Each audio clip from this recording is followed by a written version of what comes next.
रमोबुद्धाई त्रिपिटक अभ्यास 53 दिवस पहिला महावग्ग त्रिपिटक अभ्यास मालिकेच्या आजच्या पहिल्या दिवसानिमित्त मी मिकी वामन देलवे आपलं सर्वांचं मनापासून स्वागत करतो।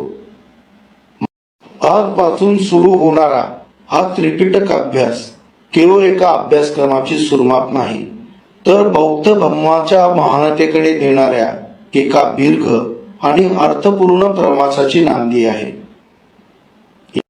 यात एकूण त्रिपिटकातील 32 ग्रंथ समाविष्ट केले आहेत।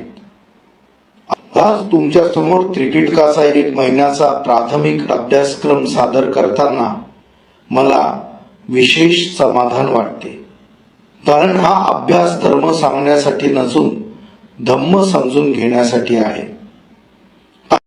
आज आपण जे शिकणार आहोत ते केवळ वाचण्यासाठी नाही, तर जीवनात उतरवण्यासाठी आहे। म्हणूनच चला त्या महान धम्म परंपरेच्या पहिल्या पायरीवर आपण आज एकत्र उभे राहूया। विनय पिटकातील महावग्ग हा खंदक विभागाचा पहिला भाग असून त्यामध्ये एकूण 10 प्रमुख खंदके समाविष्ट आहेत। एक खंदक हे बुद्धांच्या बोधिप्राप्तीनंतरच्या घटनांपासून सुरू होतात आणि संघाच्या दैनंदिन शिस्ती, नियम व आचरणापर्यंत विस्तारलेले आहेत। महावग्ग हा केवळ नियमांचा संग्रह नसून संघ जीवनाची रचना, त्यामागील कारणमीमांसा आणि मानवी कर्मेचा दृष्टिकोन स्पष्ट करणारा जिवंत दस्तऐवज आहे। महावग्गातील पहिला खंदक म्हणजे महाखंदक। या खंदकात बुद्धांची बोधिप्राप्ती, ईसिपतन येथे दिलेले पहिले प्रवचन म्हणजेच धम्मचक्कप्रवर्तन, संघाची स्थापना आणि उपसंपदेचे मूलभूत नियम यांचे सविस्तर वर्णन येते। येथूनच संघ जीवनाचा प्रवास सुरू होतो। बुद्धांनी ज्ञानप्राप्तीनंतर ते ज्ञान स्वतःपुरते न ठेवता मानवतेच्या कल्याणासाठी कसे खुले केले याचे हे पहिले दर्शन आहे। दुसरा खंदक उपोषक खंदक असून त्यामध्ये अमावस्या आणि पौर्णिमेच्या दिवशी पातिमोक्षाचे पठण करण्याची परंपरा आणि त्या संबंधीचे नियम दिलेले आहेत। उपोषक म्हणजे आत्मपरीक्षण, आत्मशुद्धी आणि संघाच्या नैतिक आरोग्याची तपासणी। या प्रक्रियेमुळे संघ पारदर्शक, प्रामाणिक आणि जागरूक राहतो। तिसरा खंदक व सुप्राणिक खंदक हा पावसाळ्यातील वर्षावासाशी संबंधित आहे। पावसाळ्यात भिक्खूंनी प्रवास थांबवून एका ठिकाणी वास्तव्य करावे हा नियम केवळ शिस्तीसाठी नाही, तर अहिंसा, संयम आणि इतर सजीवांप्रती करुणा यांचा सुंदर आदर्श आहे। निसर्गाशी सुसंवाद साधणारी ही व्यवस्था बुद्धांच्या व्यापक दृष्टिकोनाचे दर्शन घडवते। चौथा खंदक कवर्णा खंदक असून वर्षावास संपल्यानंतर भिक्खूंनी एकमेकांकडून प्रामाणिक पिका स्वीकारण्याची पद्धत येथे सांगितलेली आहे। कवर्णा म्हणजे अहंकाराचा त्याग करून आत्मशुद्धीचा स्वीकार। इथे दोष लपवले जात नाही, तर सुधारण्याची संधी दिली जाते। 5वा खंदक चम्मक खंदक आहे। यात चामडे आणि त्यापासून बनवलेल्या वस्तूंच्या वापराबाबतचे नियम सांगितले आहेत। साधेपणा, गरजेपुरतेच वापर आणि विलासापासून दूर राहणे हे संघजीवनाचे मूलतत्व येथे स्पष्ट होते। 6वा खंदक भेषजक खंदक असून आजारपण, औषधोपचार आणि रुग्ण भिक्खूंची काळजी याबाबतचे नियम येथे दिलेले आहेत। बौद्ध धम्म केवळ उपदेश देत नाही, तर दुःखाच्या क्षणी प्रत्यक्ष आधार देतो। तरुणीची ही व्यावहारिक अंमलबजावणी महावक्तात ठळकपणे दिसते. 7वा खंदक कठीण खंदक आहे. कठीण चीवर संघातील एकात्मता आणि नियमक्षेम यांचे तपशील येथे येतात. कठीण हा केवळ वस्त्रविधी नसून संघातील सहकार्य, विश्वास आणि सामूहिक आनंदाचा उत्सव आहे. 8वा खंदक चीवर खंदक असून भिक्खूंच्या वस्त्रांबाबतचे सविस्तर नियम येथे दिलेले आहेत. गरज, मर्यादा आणि समतोल यांचा सुंदर समन्वय या नियमांमध्ये दिसून येतो. साधेपणाच खरा सौंदर्याचा मार्ग आहे हा संदेश येथे प्रकर्षाने उमटतो. 9वा खंदक चंपावादक खंदक असून चंपा शहरातील संघविवाद आणि त्याचे निराकरण याचे वर्णन येथे आहे. मतभेद हे नैसर्गिक असतात, पण त्यांचे निराकरण कसे करावे हे बुद्धांनी संघाला शिकवले. शिस्त म्हणजे दडपशाही नव्हे तर समजूत आणि संवाद आहे हे येथे स्पष्ट होते. 10वा खंदक कोसंबवादक खंदक आहे. कोसंबी येथील भिक्खूंमधील तीव्र विवाद आणि त्यावर बुद्धांनी दिलेला मार्गदर्शक दृष्टिकोन येथे आता येतो. संघ जीवनातील वास्तव, संघर्ष आणि त्यातून निर्माण होणारी प्रगल्भता या खंदकात ठळकपणे दिसते. ही सर्व खंदके एकत्र घेतली तर महावग्ग हा संघ जीवनाची नीव रचणारा अत्यंत महत्वाचा ग्रंथभाग ठरतो. बौद्ध धम्माची महानता कुठल्याही चमत्कारात किंवा अलौकिक दाव्यांत नाही, तर मानवी वास्तव स्वीकारण्यात आहे. बुद्धांनी दुःख झाकले नाही, नाकारले नाही. त्यांनी स्पष्टपणे सांगितले की हे दुःख आहे आणि हेच सत्य स्वीकारणे म्हणजे धम्माची सुरुवात आहे. आजच्या काळात माणूस सतत आनंद दाखवण्याच्या स्पर्धेत आहे आणि दुःख लपवण्याचा प्रयत्न करतो. तशा वेळी बौद्ध धम्म दुःख समजून घेण्याचे धैर्य देतो. स्वतःच्या अंतःकरणाशी प्रामाणिक राहण्याची ही ताकद म्हणजेच बौद्ध धम्माची खरी महानता आहे. त्रिपिटक हा केवळ ग्रंथांचा संग्रह नाही. सुत्त पिटक संवाद साधतो, अभिधम्म मनाच्या खोल थरांपर्यंत घेऊन जातो आणि विनय पिटक आपल्याला सांगतो की प्रबुद्ध जीवन प्रत्यक्षात कसे जगायचे. म्हणूनच त्रिपिटकाचा अभ्यास म्हणजे स्वतःच्या जीवन पद्धतीचा अभ्यास आहे. महावग्ग हा बौद्ध धम्माच्या महानतेचा ठोस पुरावा आहे. येथे बुद्ध आदेश लादताना दिसत नाहीत, तर समज निर्माण करताना दिसतात. संघाची रचना भीतीवर नाही तर जागरूकता आणि करुणेवर उभी आहे. एही भिक्खू हे शब्द या समावेशकतेचे प्रतीक आहेत. जन्म, जात, संपत्ती किंवा ओळख न पाहता जो मुक्तीच्या दिशेने चालायला तयार आहे त्याच्यासाठी हा मार्ग खुला आहे. महावग्गातील प्रत्येक नियम करुणेपासून जन्माला आलेला आहे. इथे शिक्षा नाही तर प्रायश्चित्त आहे, तिरस्कार नाही तर सुधारण्याची संधी आहे. बौद्ध धम्म माणसाला मोडत नाही तर घडवतो. संघ ही केवळ धार्मिक संस्था नसून बौद्ध धम्माची जिवंत प्रयोगशाळा आहे, जिथे समानता, परस्पर आदर आणि सामूहिक जबाबदारी यांचा सतत सराव होतो. आज विज्ञान, तंत्रज्ञान आणि कायदे प्रगत झाले असले तरी करुणा, संयम आणि संवेदनशीलता मागे पडत चालली आहे. अशा काळात महावग्गसह संपूर्ण बौद्ध धम्म आपल्याला आठवण करून देतो की खरी प्रगती म्हणजे बाह्य विकास नव्हे तर अंतःकरणाची शुद्धता आहे. म्हणूनच बौद्ध धम्म वा भूतकाळाचा अवशेष नसून वर्तमानाचा आरसा आणि भविष्याचा मार्ग आहे.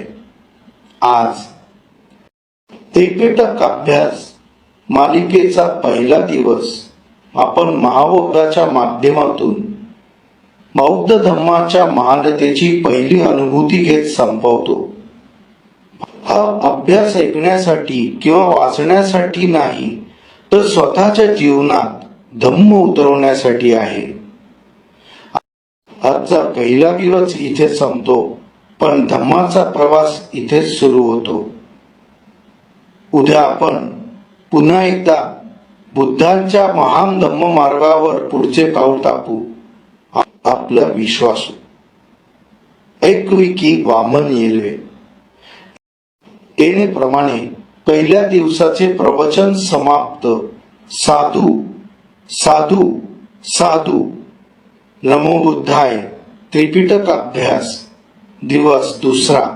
सुल्लबद्ध. त्रिपिटक अभ्यास मालिकेच्या आजच्या दुसऱ्या दिवशी मिकी वामन येल्वे आपलं सर्वांचं पुन्हा एकदा मनापासून स्वागत करतो. काल आपण महाबौद्ध या ग्रंथभागाच्या माध्यमातून संघजीवनाची पायाभरणी कशी झाली, बुद्धांनी शिस्त कशी करुणेच्या आधारावर उभी केली हे समजून घेतले. आजचा दुसरा दिवस म्हणजे त्या पायाभरणीवर उभारलेली संघजीवनाची परिपक्व रचना समजून घेण्याचा दिवस आहे. आजचा अभ्यासाचा विषय आहे सुल्लबद्ध व्हावी. सुल्ल म्हणजे नावाने लहान वाटणारा पण आशयाने अत्यंत व्यापक, खोल आणि वास्तवाशी जोडलेला असा हा ग्रंथभाग आहे.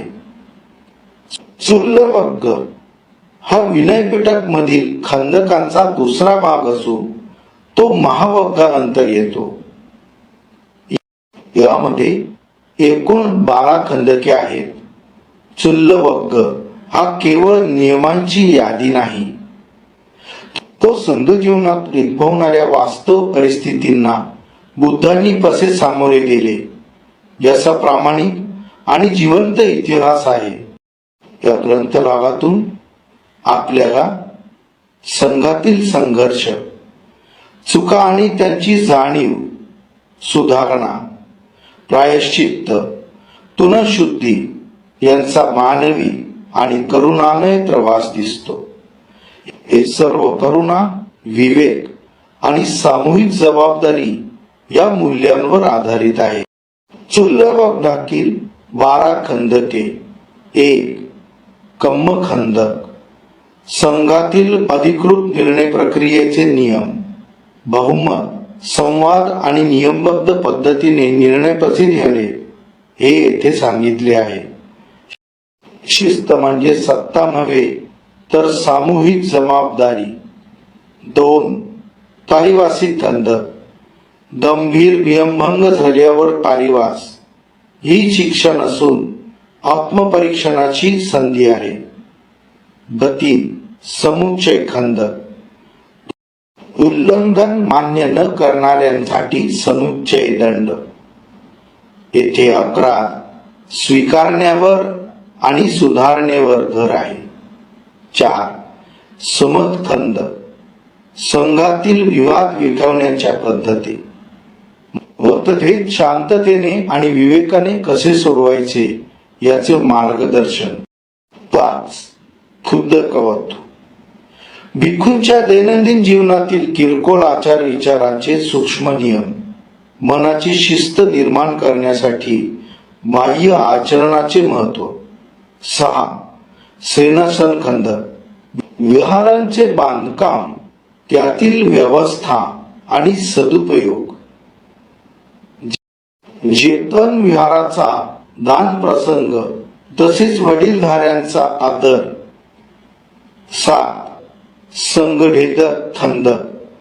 संघभेदाचा सविस्तर वृत्तांत, देवदत्ताने तल्लुकतेने संघात सूट पाडण्याचा केलेला प्रयत्न, त्याची दुर्गती, संघभेदाची कारणे आणि एकतेचे मार्गदर्शन, याच खंदकात अनिरुद्ध आणि रुपाली यांच्या प्रौढच्या कथा येतात. 8.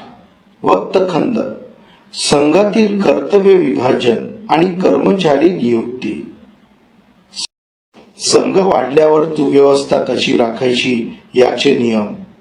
धनु, उत्क्षेपक खंदक, उत्क्षेपणीय कर्म, अपराध न मानणाऱ्यांसाठी असलेली ही व्यवस्था. पण सुधारणेनंतर क्षमेला प्राधान्य. 10.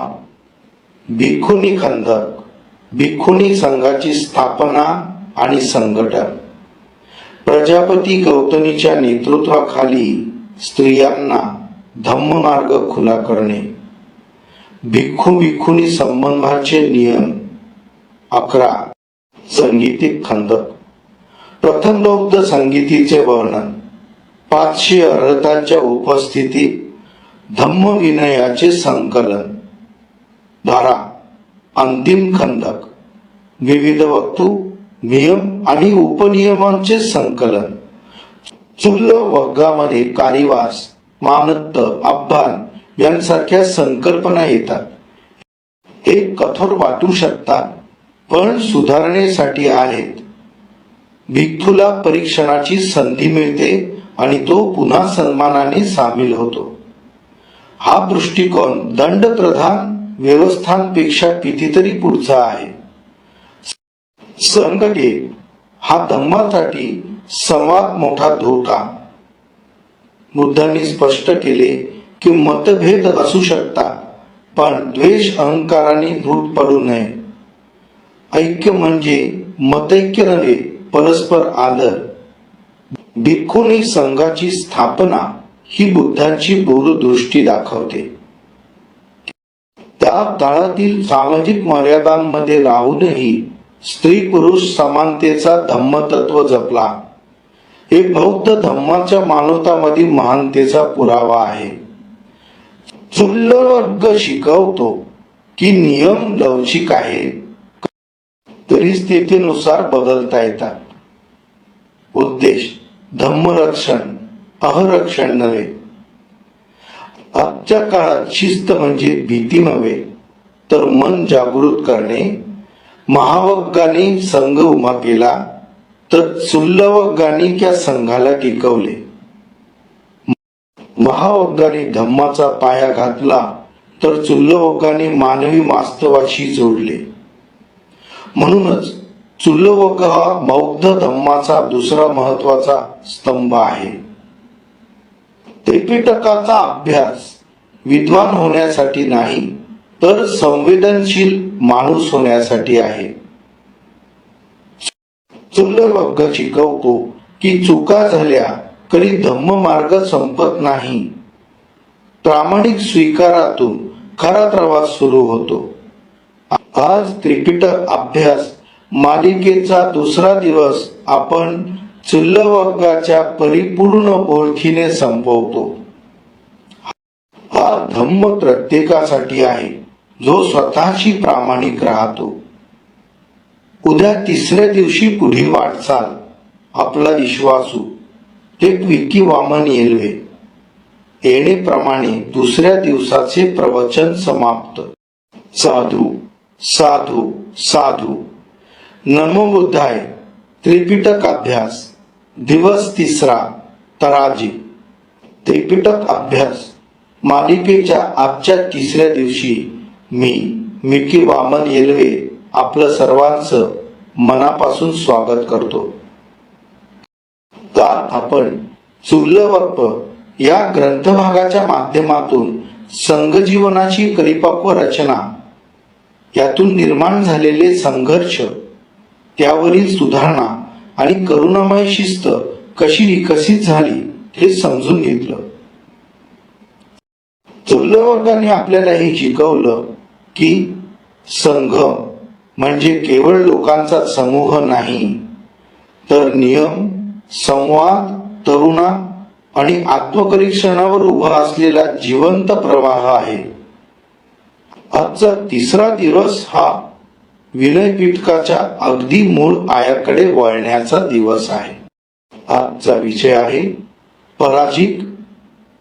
पराजिक हे नाव ऐकताच अनेकांना पराभव, शिक्षा किंवा कठोरता याची भावना निर्माण होऊ शकते. पण बुद्ध धर्मात पराजिक म्हणजे शिक्षा नव्हे, तर संघजीवनाच्या शुद्धतेसाठी उभा केलेला नैतिक मार्गदर्शन आहे. पराजिक हा विनयपीठकातील पहिला आणि अत्यंत मूलभूत ग्रंथभाग आहे. हा ग्रंथ भिक्खूंच्या आचरणाला स्पष्ट दिशा देतो आणि संघाला अंतर्बाह्य शुद्ध ठेवण्याचं काम करतो. पराजिक हा 7 खंडांमध्ये विभागलेला असून त्यामध्ये एकूण 183 नियम आहेत. हे नियम भिक्खूंच्या जीवनाचे आधारस्तंभ आहेत. हे नियम केवळ काय करू नये एवढंच सांगत नाहीत, तर कसं जगावं याचं सखोल दर्शन घडवतात. पराजिकातील नियमांचे वर्गीकरण पुढीलप्रमाणे केलेले आहे. पराजिक हे अत्यंत गंभीर अपराध आहेत, जसे की मैथुनाचार, चोरी, खोटा आध्यात्मिक दावा किंवा जाणून बुजून हत्या. या प्रकारचे अपराध केल्यास भिक्खूच्या संघाशी असलेला संबंध कायमचा तुटतो. येथे शिक्षा देण्यापेक्षा संघाच्या शुद्धतेचे लक्षण महत्वाचे मानले आहे. हे नियम संघाला दूषित होण्यापासून वाचवतात. संघातीचेच हे मध्यम स्वरूपाचे गंभीर अपराध आहेत. कामवासनेशी संबंधित वर्तन, अश्लील बोलणी किंवा संघात फूट पाडणारे आचरण यांचा यात समावेश होतो. या नियमांमध्ये प्रायश्चित्त, स्वीकार आणि पुन्हा संघात शुद्ध रीतीने सामील होण्याची संधी दिली जाते. येथे करुणा आणि सुधारणा यांना महत्व आहे. अनियत हे नियम अनिश्चित परिस्थितींशी संबंधित आहेत. एखाद्या भिक्खूचा एकांतवास, एखाद्या स्त्री सोबत असलेली स्थिती किंवा संशय निर्माण करणारे वर्तन, अशा प्रसंगां परिस्थितीनुसार निर्णय घेतला जातो. बुद्धांनी येथे कठोर चौकट न घालता विवेकावर भर दिला आहे. निसर्गीय पाचित्य हे नियम भौतिक वस्तूंशी संबंधित आहेत. वस्त्र, भिक्षापात्र, अन्न किंवा पैशांचा वापर यामध्ये संयम आवश्यक आहे. चुकीचा वापर झाल्यास की वस्तू सोडून देणे आणि प्रायश्चित्त करणे आवश्यक असते. येथे त्याग आणि अपरिग्रहाचा संदेश आहे. पाचित्य हे दैनंदिन जीवनाशी निगडित नियम आहेत. खाणे, झोपणे, प्रवास, बोलणे, इतर भिक्खूंशी वर्तन या सर्व गोष्टींमध्ये सजगता ठेवण्याचा संदेश या नियमांतून दिला आहे. चूक झाली तरी प्रायश्चित्ताच्या माध्यमातून आत्मशुद्धीचा मार्ग खुला ठेवलेला आहे. पराजिक हा केवळ नियमांचा संग्रह नाही, प्रत्येक नियमामागे एक घटना आहे, एक मानवी कमकुवतपणा आहे आणि त्यातून बुद्धांनी दिलेला धम्ममार्ग आहे. एखाद्या भिक्खूच्या चुकीमुळे संघात गोंधळ निर्माण झाला किंवा बुद्धांनी त्या घटनेतून नियम दिला, त्यामुळे ते नियम वास्तवातून जन्मलेले आहेत, कल्पनेतून नाहीत. पराजिकामधून बुद्धांची करुणा स्पष्ट दिसते. नियम कठोर असले तरी त्यामध्ये मानवी स्वभावाची खोल समज आहे. आजारी भिक्खूसाठी अपवाद, परिस्थितीनुसार दिलेली मोकळीक आणि प्रायश्चित्ताची संधी हे सगळं धम्माच्या विवेकशील स्वरूपाचं दर्शन घडवतं. आजच्या काळात पराजित केवळ भिक्खूंसाठी नाही तर सामान्य माणसासाठीही मार्गदर्शक आहे. चोरी न करणे, हिंसा टाळणे, संयमित जीवन जगणे, प्रामाणिकपणा ठेवणे हे सर्व नियम आजच्या समाजासाठीही तितकेच आवश्यक आहेत. पराजिक आपल्याला शिकवतो की शिस्त म्हणजे बंधन नव्हे तर मुक्तीचा मार्ग आहे. शिस्त नसल्यास मन अस्थिर होतं आणि अस्थिर मनातून दुःख निर्माण होतं. शिस्तीतूनच शांती आणि प्रज्ञा जन्माला येते. शिलभक्तांनी संघाला टिकवून ठेवलं तर पराजिकांनी संघाला नैतिक पाया दिला. त्रिपिटकाचा अभ्यास हा ग्रंथ वाचण्यासाठी नाही तर संवेदनशील, सजग आणि जबाबदार माणूस घडवण्यासाठी आहे. पराजिक शिकवतो की आचरणाची शुद्धी हीच धम्ममार्गाची खरी सुरुवात आहे. आज त्रिपिटक अभ्यास मालिकेचा 3रा दिवस आपण पराजिकाच्या सखोल आणि परिपूर्ण ओळखीने संपवतो. हा धम्म प्रत्येकासाठी आहे जो स्वतःला शुद्ध करण्याची तयारी ठेवतो. उद्या 4थ्या दिवशी आपण पुढील वाटचाल करू. आपला विश्वासू एक दत्तविकी वामन येलवे येणेप्रमाणे 3ऱ्या दिवसाचे प्रवचन समाप्त. साधू साधू साधू. नमो बुद्धाय. त्रिपिटक अभ्यास दिवस 4था. पाचित्य. त्रिपिटक अभ्यास मालिकेच्या आजच्या 4थ्या दिवशी मी विकी वामन येलवे आपलं सर्वांचं मनापासून स्वागत करतो. हा अभ्यास केवळ ग्रंथ वाचनापुरता मर्यादित नसून बुद्ध धर्म आपल्या दैनंदिन जीवनात कसा उतरवता येईल याचा हा एक प्रामाणिक प्रयत्न आहे. कारण आपण विनयपीठकातील पराजित या मूलभूत आणि कठोर ग्रंथभागाचा सखोल अभ्यास केला. पराजित, संघादिशेष, अनियत आणि निस्संदेय पाचित्य या नियमांच्या माध्यमातून भिक्खूंच्या आचरणाला शिस्त देणारी चौकट कशी उभी राहिली हे आपण पाहिलं. पराजिकांनी आपल्याला स्पष्टपणे शिकवलं की शिस्त ही संघजीवनाच्या शुद्धतेसाठीच नव्हे तर वैयक्तिक मुक्तीसाठीही आवश्यक असलेला नैतिक पाया आहे.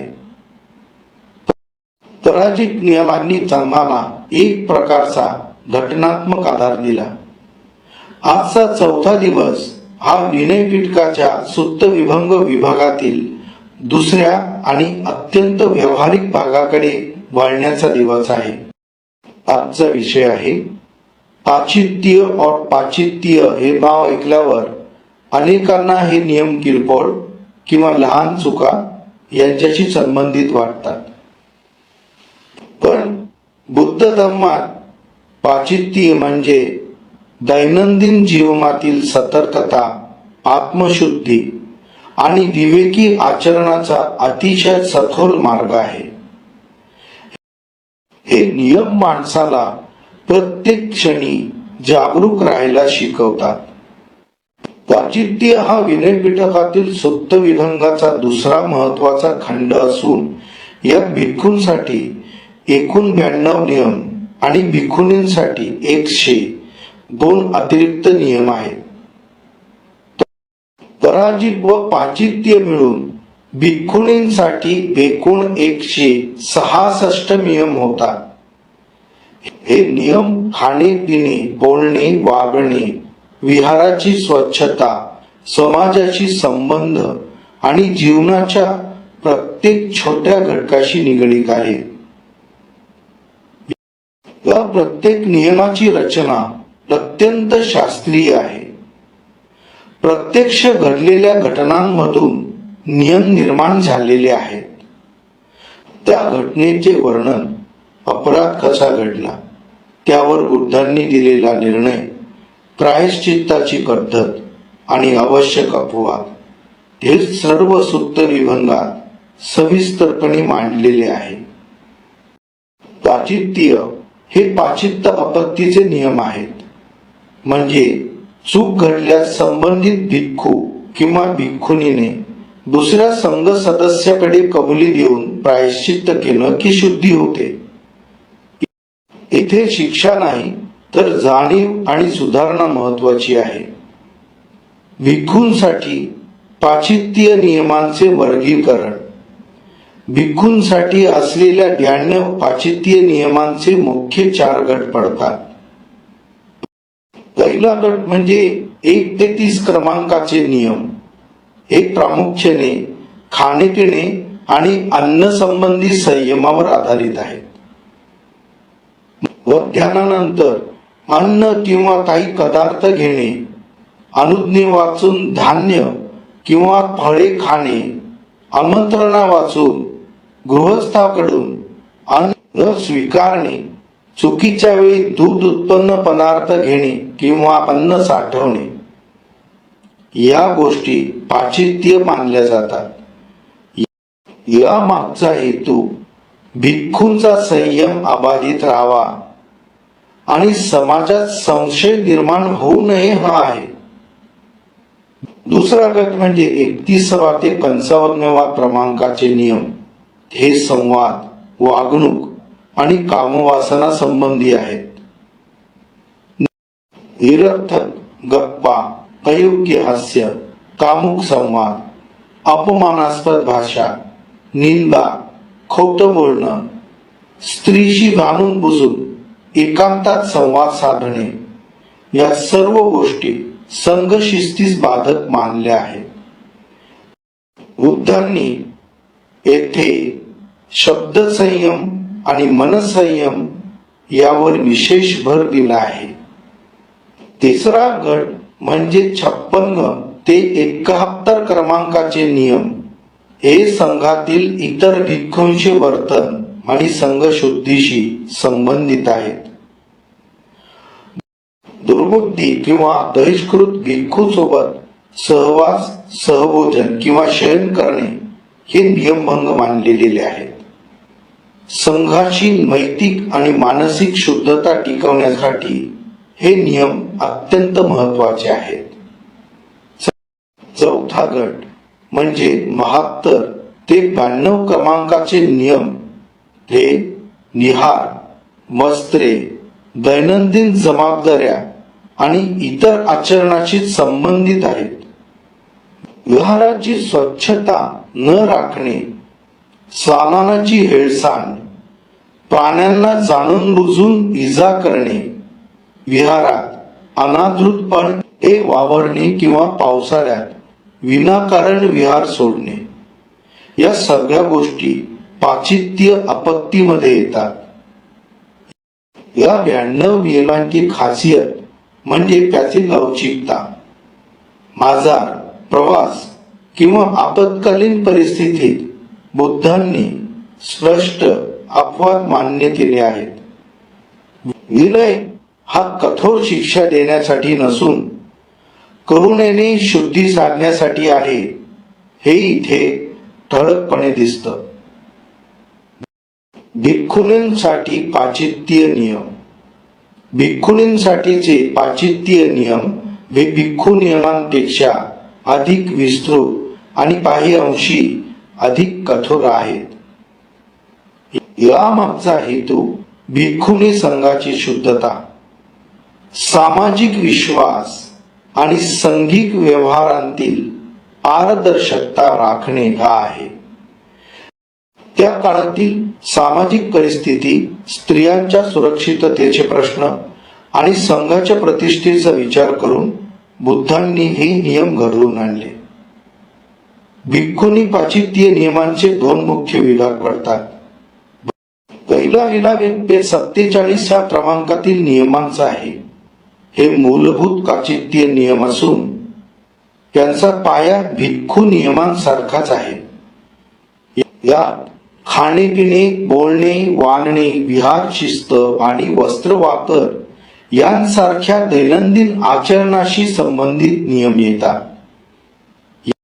यामध्ये स्त्री संबंधी संवेदनशील बाबींचाही समावेश आहे, जसे धार्मिक बाबी नाकारण्याबाबतचे नियम किंवा संघविशेष स्वरूपाचे दोषारोप टाळण्याबाबतची मर्यादा. दुसरा विभाग 48 ते 166 या क्रमांकातील नियमांचा आहे. हे भिक्खूंनी 19 विशिष्ट नियम आहेत. यामध्ये संघिक लाभांचे वाटप, सूचीघर, संघ निर्णयातील भूमिका आणि संघशिस्तीतील आचार यांचा समावेश होतो. धार्मिक कर्मात संमती देऊन नंतर मागे हटणे, संघाच्या निर्णयावेळी आसन सोडणे, संघाचा निर्णय पलटण्याचा प्रयत्न करणे, संघिक लाभ एका व्यक्तीसाठी राखून ठेवणे, सूचीघर उभारणे, तसेच चारपाईच्या मापासंबंधी नियम हे सर्व पाश्चित्य आपत्तीमध्ये मोडतात. याशिवाय भिक्खूंनी भिक्खूंशी संवाद कसा ठेवावा, वस्त्रांची स्वच्छता कशी राखावी, गृहस्थांशी कसे वागावे, तसेच बालके व स्त्रियांच्या संरक्षणासंबंधी नियमही यामध्ये येतात. काही नियमांचा उद्देश प्रत्यक्ष अपराध टाळणे इतकाच नसून संशय निर्माण होऊ न देणे हाही आहे. या सर्व नियमांमागे ठोस घटना आहेत. एखाद्या भिक्खूंच्या वर्तनामुळे संघात गोंधळ निर्माण झाला किंवा समाजात गैरसमज पसरला, अशा प्रसंगानंतर बुद्धांनी हे नियम ठरवले. तुल्यनंदा भिक्खुनीशी संबंधित घटनांमधून निर्माण झालेले काही नियम याचे स्पष्ट उदाहरण आहेत. तथापि येथेही तरुणा आणि व्यवहार ज्ञान दिसते. आजारी, यात्रा किंवा अनिवार्य परिस्थितीत अपवाद मान्य करण्यात आले आहेत. त्यामुळे भिक्खुनी विनय ही दडपशाही नसून शिस्तीतून संरक्षण देणारी व्यवस्था आहे. पाश्चित्याचे आधुनिक महत्व आणि धम्म संदेश. पाश्चित्य नियम केवळ भिक्खू किंवा भिक्खुनींसाठी मर्यादित नाहीत. सामान्य माणसासाठीही हे नियम जीवनातील छोट्या सवयी सुधारण्याचा अत्यंत उपयुक्त मार्ग दाखवतात. संयमित आहार आरोग्य राखतो, प्रामाणिक आणि संयत भाषण विश्वास निर्माण करतं, स्वच्छ परिसर मनाला शांतता देतो आणि जबाबदार वर्तन सामाजिक सुसंवाद वाढवतो. पराजितांनी शिस्तीचा कठोर पाया घातला तर पाश्चित्याने दैनंदिन सजगतेचा प्रवाह सुरू ठेवला. त्यामुळे विनयपिटक आपल्याला संपूर्ण आचरणाचं दर्शन घडवतो. त्रिपिटक अभ्यास हा केवळ वाचनासाठी नाही तर धम्म आपल्या जीवनात उतरवण्यासाठी आहे. पाश्चित्य आपल्याला शिकवतो की छोट्या चुका कबूल करून आत्मशुद्धी करणं म्हणजेच मोठ्या मुक्तीकडे टाकलेलं पाऊल आहे. आज आपण त्रिपिटक अभ्यास मालिकेचा 4था दिवस पाश्चित्याच्या सखोल, करुणामय आणि व्यावहारिक ओळखीने पूर्ण करतो. हा धम्म प्रत्येकासाठी आहे जो दैनंदिन जीवनात सजगतेची ओढ ठेवतो. उद्या 5व्या दिवशी आपण पुढील वाटचाल करू. आपला विश्वासू. डॉक्टर विकी वामन येळवे. येणेप्रमाणे 4थ्या दिवसाचे प्रवचन समाप्त. धर्मबुद्धाय त्रिपिटक अभ्यास दिवस 5वा परिवारिक. त्रिपिटक अभ्यास मालिकेच्या आजच्या 5व्या दिवशी मी विकी वामन येळवे आपलं सर्वांचं मनापासून स्वागत करतो. हा अभ्यास केवळ ग्रंथ वाचनापुरता मर्यादित नसून बुद्ध धर्म आपल्या दैनंदिन जीवनात कसा उतरवता येईल याचा हा एक प्रामाणिक प्रयत्न आहे. काल आपण विनयपिटकातील सुप्त विभंग विभागातील पाचित्य त्या व्यावहारिक आणि सजगतेच्या नियमांचा सखोल अभ्यास केला. पाचित्याने आपल्याला शिकवलं की छोट्या चुका कबूल करून मनशुद्धी करणं म्हणजेच मोठ्या मुक्तीकडे नेहमीच कौल असतं. पराजिक आणि पाश्चित्य या मूलभूत खंडांनी संघजीवनाला शिस्तीचा नैतिक पाया दिला, तर आजचा 5वा दिवस विनयपिटकाच्या 3ऱ्या आणि अत्यंत जटिल विश्लेषणात्मक भागाकडे वळण्याचा आहे. आजचा विषय आहे पारिवारिक. पारिवारिक हे नाव ऐकल्यावर अनेकांना हे विनयपिटकातील नियमांची पुनरावृत्ती किंवा सारांश वाटू शकतं. पण बुद्ध धर्मात पारिवारिक म्हणजे केवळ पुनरावृत्ती नव्हे, तर संपूर्ण विनयाचे सूक्ष्म विश्लेषण, नियमांचे परस्पर संबंध, अपवादांची शास्त्रीय मांडणी आणि संघातील वादविवाद सोडवण्यासाठीचे तंत्रज्ञान आहे. हे विनयपिटकातील सुप्त विभंग आणि खंडकांनंतर चलंतीम अध्याय आहे, जे भिक्खूंना नियमांचा गहन अभ्यास आणि व्यावहारिक अनुप्रयोग शिकवतं. पारिवारिक हा विनयपिटकाचा 3रा आणि शेवटचा मुख्य खंड असून यात एकूण 10 अध्याय आहेत. हे पाली भाषेतील परिवारा या ग्रंथाचं मराठी रूप आहे. याचा अर्थ घटकांचे विश्लेषण किंवा परस्पर संबंधित नियमांचा संग्रह असा होतो. सुप्त विभंगातील 227 भिक्खू नियम आणि भिक्खुनी नियमांची येथे सूक्ष्म पुनरावृत्ती आणि वर्गीकरण केलं आहे. पण केवळ यादी नव्हे, प्रत्येक नियमाचे कारण, फळ, अपवाद, परिभाषा आणि संघिक अनुप्रयोग यांचा सखोल अभ्यास आहे. पारिवारिकाने विनयाला एकज्ञानकोशची भूमिका दिली आहे. या ग्रंथाची रचना अत्यंत शास्त्रीय आणि तर्कसंगत आहे. प्रत्यक्ष घडलेल्या घटनांवर आधारित सुप्त विभंग आणि खंडक नियम वेगळे घडवतात, तर पारिवारिक त्यांचे सारांश आणि विश्लेषण करते. या नियमांचे 10 प्रकारचे वर्गीकरण आहे. प्रत्यय, निधान, अधिकरण, सुत्त, प्रश्नोत्तर, पच्यकार, पेन्हास, वांली, मुतिका आणि धम्मसंगणी. हे सर्व विभाग नियमांना जिवंत आणि वापरता येण्यासारखे बनवतात. पारिवारिकाचे मुख्य 10 अध्याय आणि त्यांचे स्वरूप. पारिवारिकाचे 10 अध्याय हे विनयाच्या संपूर्ण विस्ताराचे प्रतिबिंब आहेत. प्रत्येक अध्यायाने नियमांचा एक वेगळा पैलू उलगडतो. पहिला अध्याय प्रत्येक पारिवारिक हे मूळ कारणांवर आधारित आहे. सुप्त विभंगातील प्रत्येक नियम कशामुळे निर्माण झाला, जीव घेणे, अपराध, चौर्य, कामुकता, खोटं बोलणं किंवा लहान चुका यांचे विश्लेषण. उदाहरणार्थ, पराजित नियम सुदीर्ण भिक्खूच्या घटनेमुळे आले, तर पाश्चित्यातील अन्न संबंधी नियम गृहस्थांच्या संशयामुळे. हे अध्याय भिक्खूंना का समजावून सांगतं, जेणेकरून नियम यांत्रिक न राहता धम्मसंगत राहतील. दुसरा अध्याय निधान पारिवारिक.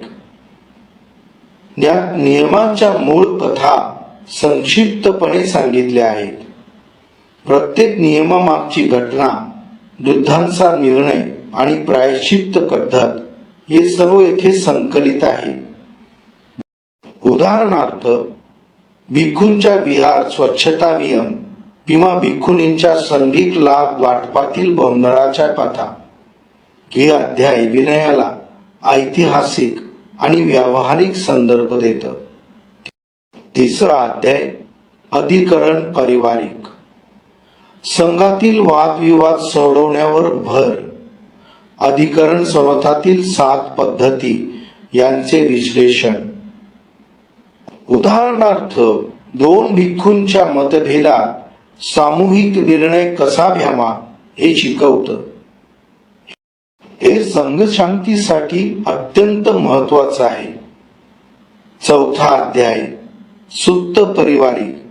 संपूर्ण 227 नियमांची यादी आणि त्यांचे प्रकार.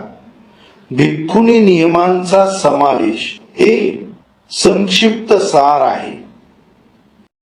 पाचवा अध्याय प्रश्नोत्तर पारिवारिक. प्रश्न उत्तर स्वरूपात नियमांचे स्पष्टीकरण. हा नियम कोणासाठी, कधी लागू होतो, अपवाद काय, असे प्रश्नांची उत्तरे. उदाहरणार्थ आजारात मध्यान्हानंतर अन्न घेता येईल का, हे सजगतेसाठी उपयुक्त. 6वा अध्याय पच्चाकार पारिवारिक. नियमांचे परस्पर संबंध. एका नियमाचे उल्लंघन दुसऱ्याला कसं कारणीभूत होतं यांचे विश्लेषण. उदाहरणार्थ खोटं बोलणं निंदनीयाला ओढून आणतं. 7वा अध्याय केळणाच पारिवारिक. अत्यंत संक्षिप्त सार, जणू हातमुंग्या. 227 नियमांचे की पॉइंट्स. 8वा अध्याय वाल्ली पारिवारिक. प्रकरणवार विभाग जसे खाणे पिणे बोलणे विहारी. 9वा अध्याय मुतिका पारिवारिक. पुन्हा एकदा सारसंग्रह. 10वा अध्याय धम्मसंगणी पारिवारिक. धम्मानुसार वर्गीकरण, नैतिकता, संयम, करुणाई. या 10 अध्यायांची खासियत म्हणजे लवचिकता आणि करुणामय दृष्टिकोन. आजार, यात्रा, आपत्तीमध्ये अपवाद आहेत. विनय ही शिक्षा नव्हे तर शुद्धी साधन आहे. भिक्खुनींसाठी पारिवारिकाचे स्वरूप. भिक्खुनी नियम अधिक असल्याने पारिवारिकात त्यांचे विश्लेषण वेगळे आहे. संधिक लाभ, सूचीघर, आसन सोडणे यांचे विशेष अध्ययन. तुल्यनंदा भिक्खुनीच्या घटनांवरून उद्भवलेले नियम येथे विश्लेषित आहेत. पारिवारिकाचे आधुनिक महत्व आणि धम्मसंदेश. पारिवारिक केवळ भिक्खूंसाठी नाही तर सामान्य माणसासाठी नियमांचे विश्लेषण शिकवणारा मार्गदर्शक आहे. जीवनातील वाद सोडवण्यासाठी अधिकरण समज, छोट्या चुकीचे कारण शोधण्यासाठी प्रत्यय, हे उपयुक्त. संयम, विवेक आणि सामूहिक शांतता यांचा प्रवाह धम्म जीवनात आणतो. सुत्त विभंगाने नियम दिले, खंडकांनी संघ व्यवस्था उभी केली, तर पारिवारिकाने त्यांचे ज्ञान दिले. विनयपिटकाची त्राई पूर्ण होते. त्रिपिटक अभ्यास हा केवळ वाचनासाठी नाही तर धम्म उतरवण्यासाठी आहे. पारिवारिक आपल्याला शिकवतो की नियम समजून घेतल्यावरच मुक्तीचा मार्ग सापडतो. आज आपण त्रिपिटक अभ्यास मालिकेचा 5वा दिवस पारिवारिकाच्या सखोल, विश्लेषणात्मक आणि करुणामय ओळखीने पूर्ण करतो. हा धम्म प्रत्येकासाठी आहे जो नियमांचा अर्थ शोधतो. उद्या 6व्या दिवशी आपण पुढील वाटचाल करू. आपला विश्वासू पौविकी वामन येलवे. येणेप्रमाणे 5व्या दिवसाचे प्रवचन आणि विनयपिटकाचा प्राथमिक अभ्यास समाप्त.